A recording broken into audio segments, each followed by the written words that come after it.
Welcome to the Learning Pines YouTube. We hope this video helps. In this video, I will show how to make carrot chips. Preheat your oven to 200 degrees C and slice carrots very thin, about 1.5 to 2 mm thick, for consistent crispiness.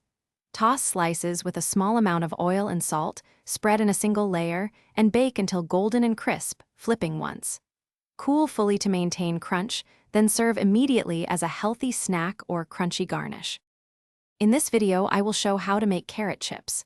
Use a mandolin or sharp knife to create even slices, aiming for about 1.5 to 2 mm thickness for fast, uniform baking. If you prefer a rustic look, use a vegetable peeler for long, thin ribbons that crisp differently but taste great. Keep slices dry before oiling and space them apart on the tray for proper airflow and crunch. In this video, I will show how to make carrot chips. Start with a light coating of oil and a pinch of salt, then add spices like smoked paprika, garlic powder, or a 25% chili blend if you like heat.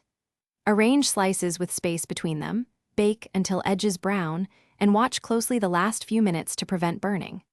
Let chips cool fully on a rack to set the crisp texture before storing or serving. Thanks for watching. Consider subscribing if we helped you.